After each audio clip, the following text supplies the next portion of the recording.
Assalamualaikum warahmatullahi wabarakatuh. Perkenalkan, nama saya Dini Nuraini dengan NIM B1A1221195. Di sini saya akan menjawab soal UAS hukum perikatan. Baik, untuk soal nomor 1, apa yang dimaksud dengan hukum perikatan dan bagaimana perbedaan antara hukum perikatan dengan hukum perjanjian? Jelaskan dengan mengemukakan contohnya. Hukum perikatan itu sendiri adalah cabang hukum yang mengatur hubungan hukum yang bersifat harta kekayaan antara dua pihak atau lebih, di mana satu pihak berhak atas prestasi atau hak dan pihak lainnya berkewajiban memenuhi prestasi tersebut atau kewajiban. Untuk hukum perjanjian sendiri itu adalah bagian dari hukum perikatan yang secara khusus mengatur tentang perjanjian, yaitu kesepakatan antara dua pihak atau lebih yang menimbulkan kewajiban dan hak. Perbedaan antara hukum perikatan dan hukum perjanjian itu terletak pada sumbernya. Sumber hukum perikatan sendiri itu mencakup perikatan yang lahir dari perjanjian dan undang-undang, sedangkan untuk hukum perjanjian itu hanya mencakup perikatan yang lahir dari perjanjian. Untuk contoh dari hukum perikatan itu adalah seseorang meminjam uang dari orang lain dan berjanji akan mengembalikannya dalam waktu tertentu.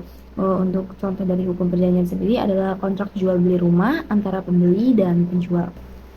Baiklah, untuk soal nomor 2, apa yang dimaksud dengan perikatan yang lahir karena undang-undang dan bagaimana perbedaan antara perikatan yang lahir karena persetujuan dengan perikatan yang lahir karena undang-undang? Jelaskan dengan mengemukakan contohnya. Perikatan karena undang-undang dan persetujuan. Perikatan yang lahir karena undang-undang adalah perikatan yang timbul secara langsung berdasarkan ketentuan undang-undang, bukan karena kesepakatan para pihak. Untuk perikatan yang lahir karena persetujuan adalah perikatan yang muncul dari kesepakatan antara para pihak. Contohnya untuk perikatan karena undang-undang, kewajiban seorang ayah memberikan nafkah kepada anaknya. Kalau untuk anaknya berdasarkan hukum keluarga. Sedangkan perikatan karena persetujuan itu contohnya kontrak kerja antara perusahaan dan karyawan. Baik, untuk soal nomor 3, untuk sahnya suatu perjanjian menurut pasal 1320 KUH Perdata harus memenuhi syarat subjektif dan syarat objektif. Apa yang dimaksud dengan syarat subjektif dan bagaimana perbedaan antara syarat subjektif dengan syarat objektif? Jelaskan dengan mengemukakan contohnya. Untuk syarat subjektif dan objektif dalam perjanjian, pasal 1320 KUH Perdata. Syarat subjektif adalah syarat yang berkaitan dengan para pihak yang mengadakan perjanjian, meliputi kesepakatan para pihak, kecakapan untuk membuat perikatan, dan syarat objektif itu syarat yang berkaitan dengan isi atau objek perjanjian, meliputi suatu hal tertentu, suatu sebab yang halal. Perbedaan antara subjektif dan objektif. Subjektif itu berkaitan dengan kapasitas dan persetujuan pihak-pihak dalam perjanjian. Untuk objektif itu berkaitan dengan substansi atau isi perjanjian. Contohnya, syarat subjektif itu perjanjian antara orang dewasa dengan anak di bawah umur atau tidak cakap hukum dapat dibatalkan karena anak tersebut tidak cakap hukum. Syarat objektifnya contohnya perjanjian untuk melakukan tindakan ilegal, misalnya menjual narkoba, bisa batal demi hukum karena objeknya tidak halal. Soal yang keempat, jika syarat subjektif sebagaimana diatur dalam pasal 1320 KUH Perdata tersebut tidak terpenuhi, maka perjanjian tersebut dapat dibatalkan. Apa yang dimaksud dengan dapat dibatalkan dan bagaimana perbedaan antara dapat dibatalkan dengan batal demi hukum? Jelaskan dengan mengemukakan contohnya. Hmm, Perjanjian dapat dibatalkan dan batal demi hukum. Perjanjian dapat dibatalkan adalah perjanjian yang sah pada awalnya tetapi dapat dibatalkan atas permintaan salah satu pihak karena cacat subjektif. Sedangkan batal demi hukum adalah perjanjian yang dianggap tidak pernah ada karena cacat objektif yang melanggar hukum. Untuk contohnya dapat dibatalkan adalah perjanjian antara orang dewasa dengan anak di bawah umur. Batal demi hukum perjanjian untuk melakukan tindakan ilegal seperti menjual narkoba. Baik, untuk soal nomor 5, apa yang dimaksud dengan asas fakta san servanda dan bagaimana perbedaan antara asas fakta san servanda dengan asas kebebasan berkontrak? Jelaskan dengan mengemukakan contohnya. Asas fakta san servanda dan kebebasan berkontrak. Asas fakta san servanda adalah prinsip yang menyatakan bahwa setiap perjanjian yang dibuat secara sah berlaku sebagai undang-undang bagi para pihak yang membuatnya. Asas kebebasan berkontrak adalah prinsip yang memberikan kebebasan kepada para pihak untuk membuat perjanjian sesuai dengan kehendak mereka selama tidak bertentangan dengan hukum dan kepatutan. Contohnya untuk asas fakta san servanda adalah kontrak sewa rumah yang harus dipatuhi oleh penyewa dan pemilik rumah.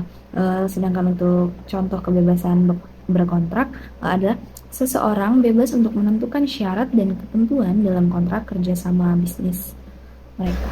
Baik, untuk soal nomor 6, pasal 1321 KUH Perdata telah menentukan bahwa tiada sepakat yang sah apabila sepakat itu dibuat karena kekhilafan atau diperolehnya dengan paksaan atau penipuan. Apa yang dimaksud dengan kekhilafan atau bagaimana perbedaan antara kekhilafan dengan penipuan tersebut? Jelaskan dengan mengemukakan contohnya. Kekhilafan dan penipuan dalam pasal 1321 KUH Perdata. Kekhilafan sendiri memiliki arti kesalahan atau kekeliruan yang terjadi tanpa adanya niat buruk. Sedangkan untuk penipuan adalah tindakan menyesatkan yang dilakukan dengan sengaja untuk mendapatkan keuntungan. Contoh dari kekhilafan itu ketika akan membeli barang, salah paham mengenai spesifikasi barang yang akan dibeli. Sedangkan untuk penipuan, contohnya itu seseorang menjual barang palsu sebagai barang asli dengan sengaja. Soal nomor 7, apa yang dimaksud dengan overmatch dan bagaimana perbedaan force major? Jelaskan kriteria overmatch dan force major yang dapat membatalkan suatu perikatan dengan mengemukakan contohnya. Untuk overmatch dan force major, overmatch sendiri atau force major adalah keadaan di mana seseorang tidak dapat memenuhi kewajibannya karena adanya keadaan yang tidak dapat diprediksi dan di luar kendali manusia. Untuk contohnya itu overmatch gempa bumi yang menghancurkan barang yang dijual. Sedangkan untuk force major itu pandemi seperti COVID-19 kemarin yang membuat perusahaan tidak dapat menjalankan kontraknya.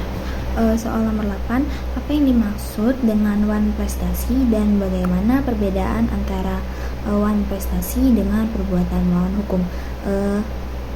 Jelaskan dengan mengemukakan contohnya.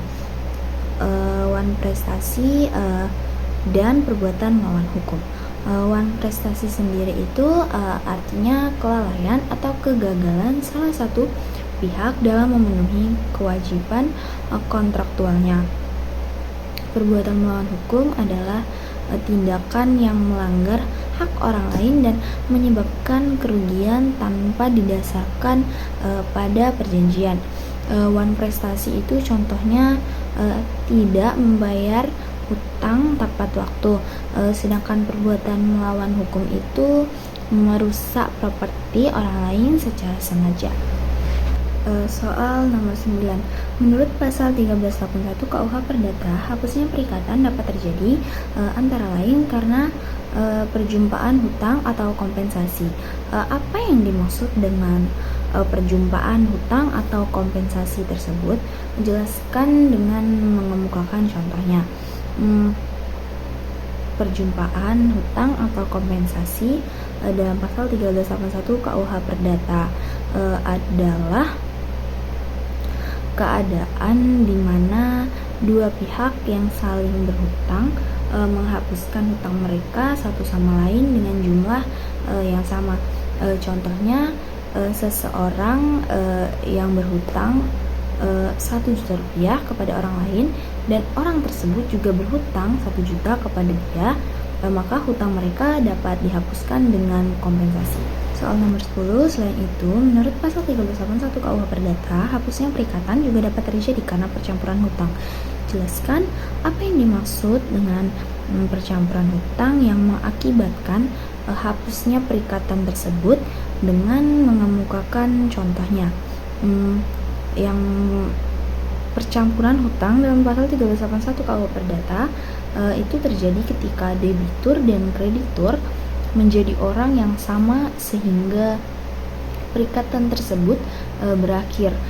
Contohnya, seorang anak mewarisi harta orang tuanya yang juga merupakan krediturnya, sehingga hutang anak tersebut kepada orang tuanya dihapuskan. Baiklah, sekian jawaban-jawaban UAS saya.